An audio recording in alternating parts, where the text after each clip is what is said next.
et famille Moment Minute de la Parole avec Frère Abella, Pasteur Edison, nous saluons dans le nom de Jésus. Donc, nous avons juste rentré. Normalement, nous avons 5 doigts. Les 5 doigts de la main. Nous avons identifié les 5 doigts de la main comme les 5 ministères. Donc, nous avons avec Jésus-Christ a exercé tous 5 ministères que nous appelons les ministères quintuples.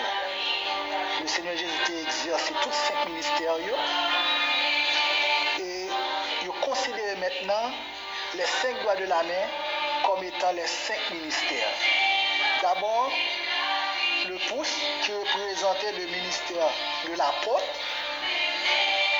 Parce que, pour qui ça dit ça, c'est parce que pouce là, il touchait toute l'autre doigt. Il touchait toute l'autre doigt, c'est-à-dire, un apôtre, il a un regard sur tout l'autre ministère. Et même lorsqu'il paraît là-dedans, mais il a un regard sur tout l'autre ministère. Maintenant, index là, il est considéré comme ministère prophète là. Pour qui ça? C'est parce que index là, il a pointé du doigt. Et prophète là même, c'est comme ça. Les situations dégradantes, les situations difficiles, prophète là toujours là, eh bien, pour qu'il pointe du doigt, pour qu'il fasse connaître la volonté de Dieu. Faire connaître la volonté de Dieu. Donc c'est peut-être ça, il faut utiliser index ça. Maintenant, majeur là, qui c'est doigt qui est plus long là, non mais, pour que ça, donc, évangéliste là, c'est un ministère qui allait plus loin, parce qu'il est plus long. Parce que un évangéliste, il n'est pas là pour le chuter chaque dimanche dans l'église là. Bien que je dis à Jean, moi, il nous dit évangéliste, moi, évangéliste. Chaque dimanche à l'église là, toute la semaine à l'église là, évangéliste, ministère là plus grand, plus extérieur. Il a toujours un rapport à l'église là. Il y a dimanche, il y a l'église là, mais mission c'est deux. Est-ce que là, al regarder l'histoire Philippe, dans le chapitre 8 là, on va ça. Amen. Donc, lorsque Philippe arrive à Samarie, dans Acte 8, verset 5, le texte là dit que Philippe étant descendu dans une ville de la Samarie, il prêcha le Christ. Il dit, des foules toutes entières étaient attentives à ce que disait Philippe. Lorsqu'ils apprirent et virent les miracles qu'il faisait, car des esprits impurs sortirent de plusieurs démoniaques en poussant des cris, en poussant de grands cris, et beaucoup de paralytiques et de boiteux furent guéris. Donc, Philippe Patrick chita à Jérusalem, Philippe allait. C'est où l'évangéliste? L'évangéliste doit aller plus loin, atteindre le monde. Et ça fait doit que nous, les majeurs là, est plus long. Mais je dis à nous qu'il y a des évangélistes qui chutent chaque dimanche sous chair. Si vous ne chutent pas sous chair, ils ne sont pas à l'aise, il faut chuter sous chair pour vous, mais ils ne sont pas à aller. Donc, deuxième bagage m'a dit d'un évangéliste, un évangéliste, une qui accompagne l'évangéliste là. C'est miracle. Et va boucher notre chapitre. Parce que sous le dans le texte là, après il dit comme ça, des esprits impurs sortirent de plusieurs démoniaques, poussant des grands cris. Et beaucoup de paralytiques. Le texte dit beaucoup, verset 7. Beaucoup de paralytiques et de boiteux furent guéris. Et il eut une grande joie dans cette ville. Donc, à travers le ministère de l'évangéliste, eh bien, il y a un pile miracle des bagages spectaculaires qui doivent faire. Maintenant, le pasteur, c'est annulaire. Ou après, c'est là dans nos mets de bague là. Donc, pasteur, c'est une relation développée avec les saints, avec l'assemblée, avec le peuple là. Pasteur marié avec l'assemblée. C'est ça que le pasteur n'a pas trop loin. Ou pas qu'à dire que l'église d'Haïti, pasteur à Brésil, ils ont l'autre côté. Ouais, ça dit là, ça passe 1 an, 2 ans, 3 ans, 4 ans, 2 ans. Non, pasteur a une proximité avec l'assemblée. L'équilibre, ça va le dire pasteur n'a pas qu'à voyager, pas qu'à déplacer, non, pasteur a qu'à déplacer mes amis. Mais pasteur n'a pas qu'à faire 1 an, 2 ans, 3 ans, 2 ans, 4 ans. Peut-être non cas d'études, de formation, là, le point qui a un rapport à l'église là, les sagons, l'autre monde qui a assuré pour lui. Mais en le ou parti, ou pas qu'on a de l'église là, là, on ne va pas parler de berger. Et dernier doit là, c'est ça nous relève auriculaire, c'est petit doit là, petit là. Doit être ça lui-même là pour l'équilibre. Parce que dans l'église à Fort, il y a des enseignants qui là pour l'équilibre. Si il y a des choses que à travers l'enseignement qu'a fait l'église là, qui pas scripturaire, mais enseignant, le docteur, il est là pour faire l'équilibre, redresser quelques bagailles. Est-ce que là, il est là pour expliquer la parole de Dieu. Donc c'est rôle ça que enseignant gagne pour les faire. Que mon Dieu bénisse. Première classe d'apôtre là, c'est Jésus-Christ. Jésus-Christ comme étant l'apôtre par excellence, envoyé par Dieu. Bon, cette classe, maintenant, nous parlons 4 classes d'apôtres. Je ne sais pas si je vais bien tout aujourd'hui, mais je vais énoncer. Il y a 4 classes d'apôtres. Ok, mes frères et sœurs, il y a 4 classes d'apôtres. Première classe d'apôtres là, c'est Jésus-Christ. Jésus-Christ, comme étant l'apôtre par excellence, envoyé par Dieu. Bon, cette classe, pas gain encore. Ok? Classe ça, pas gain encore.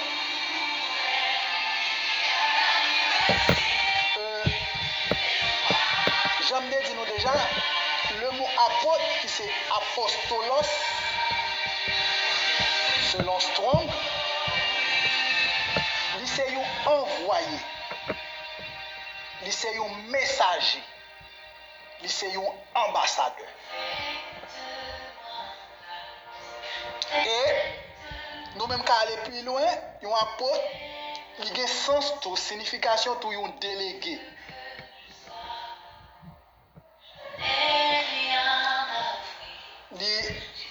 C'est comme celui qui est envoyé avec des ordres. C'est ça que je dit. Un apôtre, c'est un envoyé, c'est un messager, c'est un ambassadeur. Et il y a sens tout, un délégué. Celui qui est envoyé avec des ordres. Eh bien, c'est ça que me dit, un apôtre, il faut apôtre la bonne mission. Il faut apôtre la bonne mission. Donc, Jésus-Christ, mes frères et sœurs, c'est l'apôtre par excellence. Et pas un niveau apôtre ça encore. Amen. Nous allons lire pour Hébreux chapitre 3, verset 1er. Hébreux chapitre 3, verset 1er. C'est pourquoi, frères saints, qui avaient part à la vocation céleste, considérez l'apôtre et le souverain sacrificateur de la foi que nous professons. Donc, ouais, on a dit là que nous-mêmes qui gagnons part à la vocation céleste ou bien appel. Vocation c'est vocare. Moi je fais latin. Appel. Considérez l'apôtre et le souverain sacrificateur de la foi. Titre ça il pas attribué à l'homme, c'est à Jésus qui l'y attribué. Donc nous apôtre là nous avons nous définition apôtre là. Les apôtres sont envoyés, sont messagers, sont ambassadeurs. Mais il dit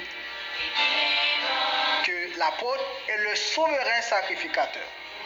Nous tous connaissons le souverain sacrificateur à qui il était dans l'ancienne alliance. C'était chef des sacrificateurs et il était là tout pour offrir offrande pour le peuple là.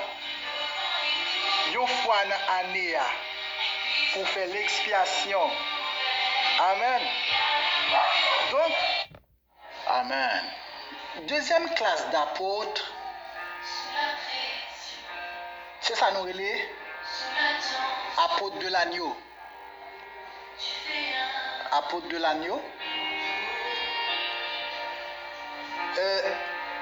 Classe ça, c'est une classe à part. Pour que ça nous dit c'est une classe à part, c'est parce que classe ça,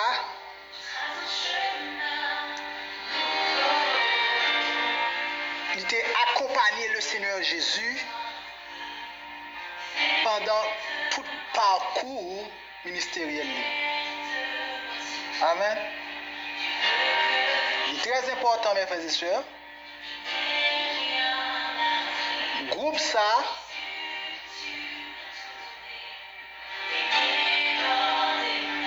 pas une classe d'apôtre ça encore. Nous allons regarder dans la parole de Dieu ensemble avec vous. Rappelez-vous, Apocalypse 21, verset 14. La muraille de la ville avait 12 fondements et sur eux les 12 noms des 12 apôtres de l'agneau.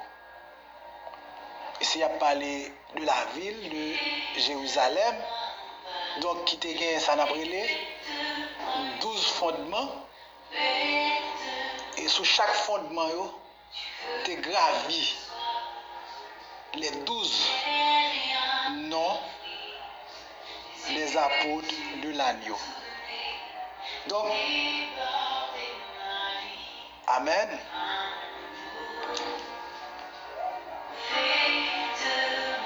Apôtres de l'agneau, ils ont vécu, ils ont vécu, ils ont passé tout ministère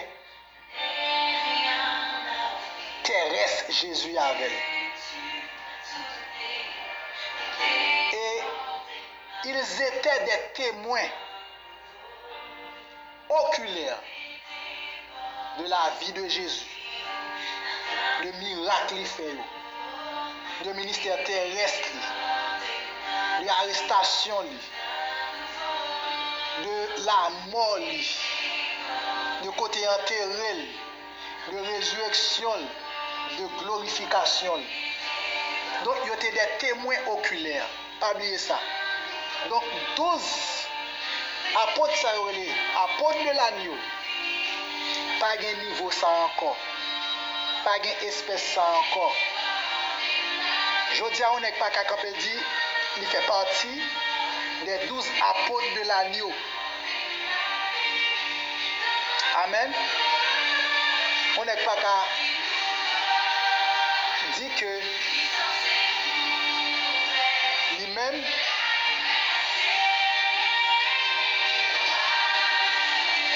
les mandatés, il y a autorité. Dans le même niveau avec l'apôtre Saül, dans la même dimension avec l'apôtre Saül.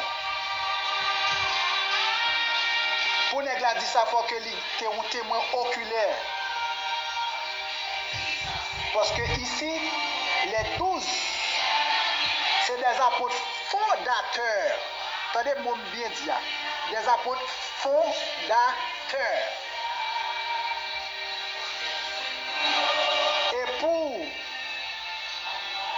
être un apôtre fondateur, il faut que tu vives le ministère terrestre de Jésus. Amen. Nous allons regarder d'abord Actes chapitre 1er, verset 15 jusqu'au verset 25. Mais il y a deux versets qui sont plus importants moi dans le chapitre là. Nous allons lire pour. Nous allons lire pour Actes chapitre 1er, verset 15 à 17. Après ça, nous allons lire pour verset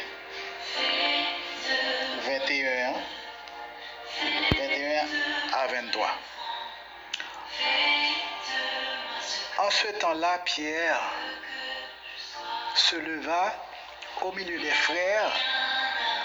Le nombre des personnes réunies étant environ 120.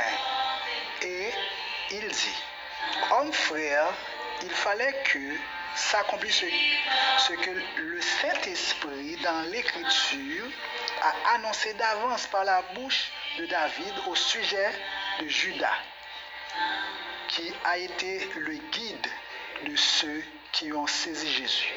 Il était compté parmi nous et il avait part au même ministère. Nous allons lire pour verset 21 puis verset 23. Il faut donc les apôtres de l'agneau, c'est des apôtres fondateurs que ils ont recevoir mandat et autorité pour te poser fondement doctrinal de l'enseignement du salut de Jésus-Christ. Donc c'est que tu recevoir mandat ça pour te poser fondement. Dans Éphésiens 2, 20, nous allons regarder, nous allons dire. Éphésiens chapitre 2. Vous avez été édifiés sur le fondement des apôtres et des prophètes, Jésus-Christ lui-même étant la pierre angulaire. Vous avez été édifiés sur le fondement des apôtres et des prophètes. Et ça fait me dire, les apôtres de l'agneau, c'est des apôtres fondateurs. Parce que c'est opposé base l'évangile là. Et pas monde qui vient avec, et pas l'autre monde qui vient avec.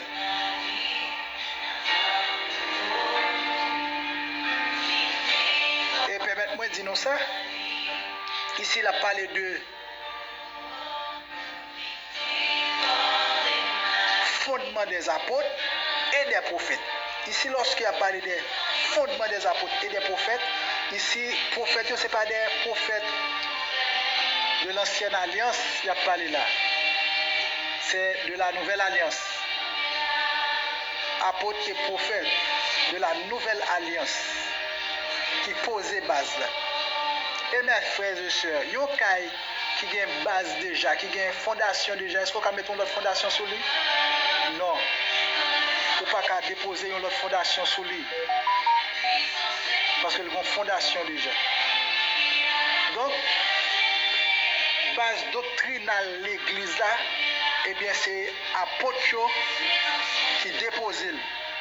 Maintenant, nous ne pouvons pas déposer une autre base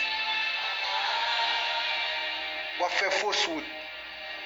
Jésus-Christ étant la pierre angulaire. En lui, tout l'édifice bien coordonné s'élève pour être un temple saint dans le Seigneur. Donc, tout édifice là est bien coordonné. C'est-à-dire, elle dit, en lui, tout l'édifice. C'est-à-dire, en Jésus-Christ, oui, et Jésus, centre là. Depuis toute attraction par portée vers Christ, eh bien, tout groupement, toute secte, toute religion où est pas portée vers Christ, qui pas centré message lié sur Christ, il fait fausse route. Tout soi-disant moun qui gen titre, etc., pas porter message à Christ, chita sous Jésus-Christ, il fait fausse route. Parce que Christ, en tout, doit être le centre. Nous regardons le deuxième verset, c'est 1 Corinthiens 15, 1 Corinthiens chapitre 3, 1 Corinthiens chapitre 3, 1 Corinthiens 3. On va regarder le fondement, 1 Corinthiens 3, verset 10, 11. Selon la grâce de Dieu qui m'a été, 1 Corinthiens annonce un autre évangile que celui que vous avez reçu, qu'il soit anathème. Si l'évangile là n'est pas sous Christ, Lichita, et pas n'importe Christ, non, pas des plein faux Christ. Mais l'évangile que Christ est mort, il est ressuscité. Amen, là pour retourner. Si ce n'est pas l'évangile ça, il a annoncé nous. Et bien c'est pour nous dire qu'il y a anathème. Et bon, l'évangile là, pour sauver, bon, il faut ajouter quelque chose. Vous comprenez? C'est vous sauver, oui, mais il faut faire quelque chose. Il faut qu'on circoncis. Il faut qu'on aille à l'église samedi. Un autre évangile. Un autre évangile. Parce que salut, il chita sur Jésus-Christ. Il est basé sur Christ. Et sur Christ seul. Donc, mes frères et sœurs, bon Dieu pas récompensé nous parce que nous avons titre, nous portons titre, mais Dieu récompense notre fidélité. Ce n'est pas un titre, bon Dieu pas récompenser parce que nous avons titre, nous avons porté toute qualité de titre. Non, bon Dieu a récompensé fidélité nous.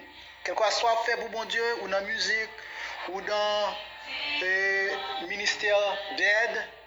Donc, quel que soit le côté, le Seigneur a récompensé fidélité. Donc, nous avons campé à deux classes d'apôtres. Le mardi, nous avons continué. Parce que je ne vais pas trop long aujourd'hui, ni nous trop de bagailles. Donc, que bon Dieu bénisse nous. Et soyez richement bénis dans le Seigneur.